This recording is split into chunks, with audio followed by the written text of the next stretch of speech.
Lewis Henry Morgan. Lewis Henry Morgan fue uno de los pensadores más influyentes del siglo XIX, no solo para el futuro de la antropología, sino también para el futuro del capitalismo y de la política mundial.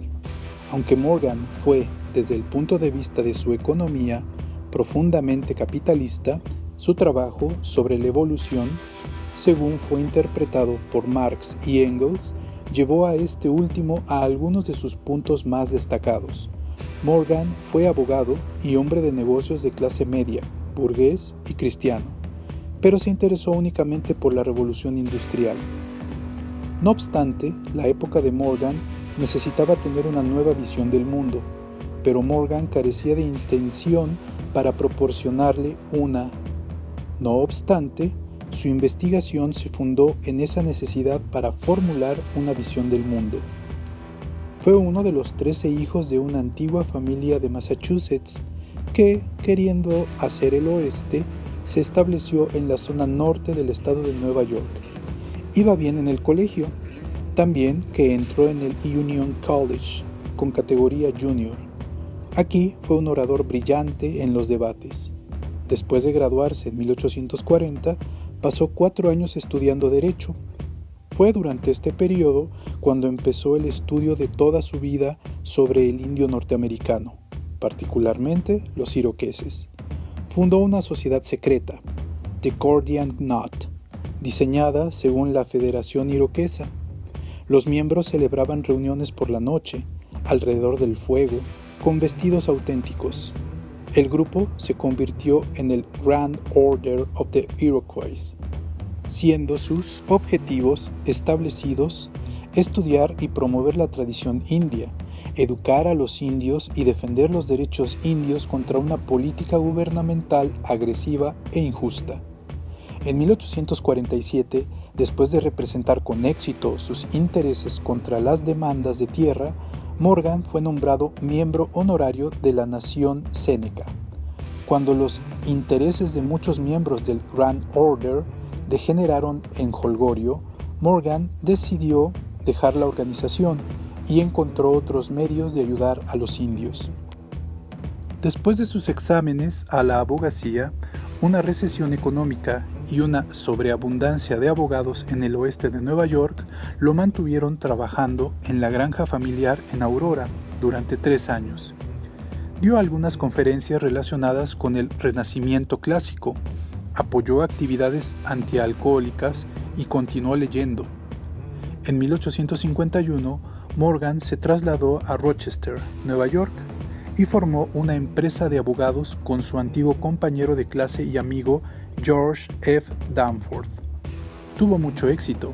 También se casó con Mary Elizabeth Steele y publicó su League of Iroquois ese año. Este libro fue el resultado de años de investigación con la colaboración de su amigo Eli S. Parker, un Séneca. Se considera el primer relato científico sobre indios y todavía se mantiene firme como una valiosa etnografía. Morgan fue a Michigan en 1858, viajó como representante de los ferrocarriles centrales de Nueva York e intentó también vigilar sus propias inversiones.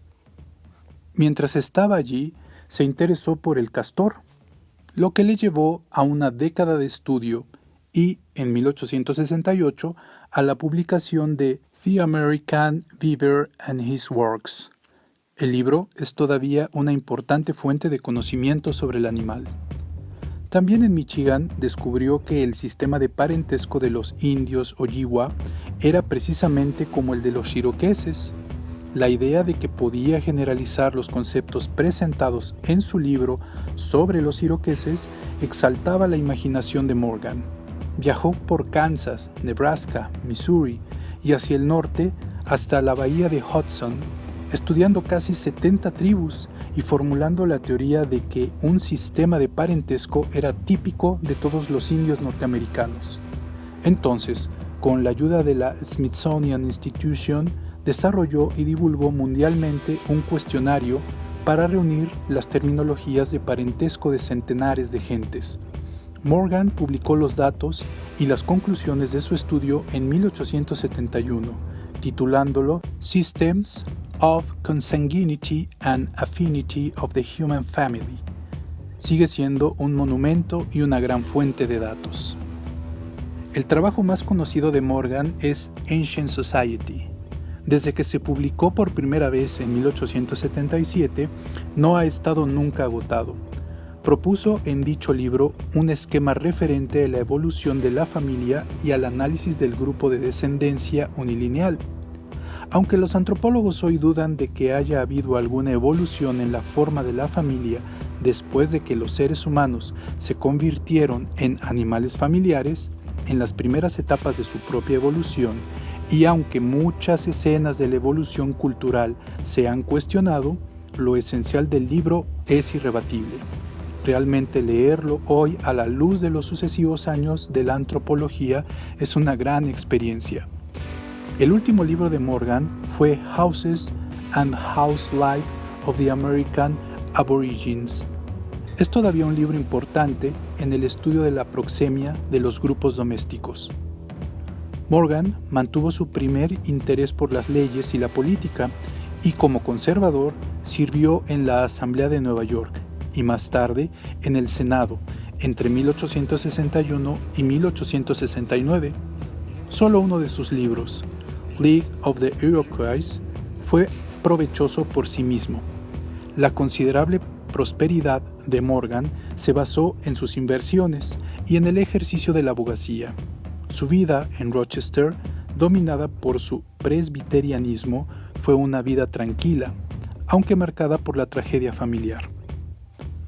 Hombre de envidiable energía, Morgan perteneció a muchos grupos literarios, a la Academia Nacional de las Ciencias y a la Asociación Americana para el Avance de la Ciencia. Fue la fuerza creativa detrás del desarrollo de la sección antropológica en la última organización y fue su presidente durante 1879-1880. Su biblioteca fue muy conocida por su tamaño y contenido y por los armarios de libros que él mismo talló. En 1880 apoyó la creación de una expedición antropológica para estudiar las áreas de los indios pueblo. El estudio, dirigido por A.F. Bandelier, iba a durar muchos años. Morgan murió en diciembre de 1881. Dejaba gran parte de su fortuna para la creación de un colegio para mujeres en la Universidad de Rochester. 3 aspectos del trabajo de Morgan aún viven. 1. Su descubrimiento del sistema clasificatorio del parentesco. 2. Su distinción analítica entre familia y casa, especialmente su cuidadoso análisis de la manera en que las dos encajan en la sociedad india norteamericana. Y 3. Sus contribuciones a una teoría antropológica más amplia. Fue muy importante descubrir que los indios norteamericanos, como gentes de todas las partes del mundo, usan una terminología clasificatoria del parentesco, es decir, usan la misma palabra para madre y hermana de la madre, etc.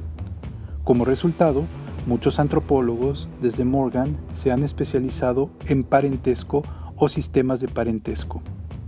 El sistema clasificatorio del parentesco es parte del tema de todos los trabajos de Morgan, pero está más ampliamente tratado en sus Systems of Consanguinity and Affinity of the Human Family. La casa se examina en Houses and House Life of the American Aborigines. No obstante, la principal contribución de Morgan a la teoría antropológica más amplia está en lo que se ha llamado enfoque materialista a la evolución y a la sociedad. Como hemos dicho, Ancient Society es uno de los trabajos más importantes e influyentes en el pensamiento evolutivo. Al ser Morgan un materialista, encontró apoyo en diferentes partidos. Cuando Engels descubrió su libro, hizo una interpretación de él que es uno de los cánones del materialismo dialéctico. La influencia de Morgan en la arqueología, tanto en círculos marxistas como no marxistas, ha sido considerable, debido a su enfoque materialista. Hoy, su mayor influencia se encuentra en el materialismo cultural.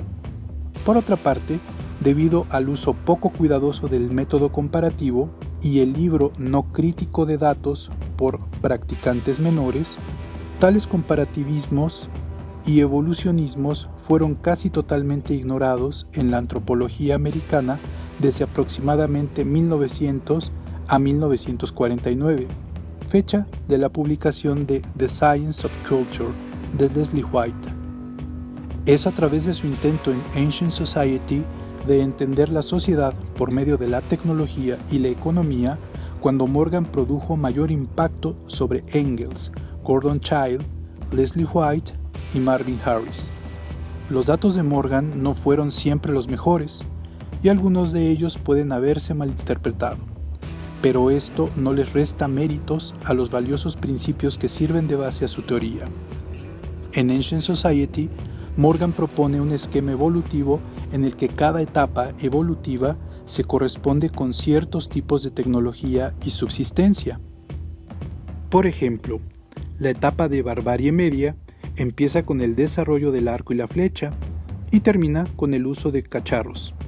En otras palabras, cada etapa de la evolución debe tener una tecnología específica, así como un tipo de vida sociocultural que corresponda a la tecnología. Hoy sabemos que las etapas de Morgan, con sus particulares indicadores tecnológicos, están equivocadas. Pero también sabemos, y Morgan tenía razón sobre ello, que los inventos y descubrimientos tecnológicos alteran la homeostasis social de tal manera que hacen necesario, para sobrevivir, el desarrollo de nuevos rasgos socioculturales.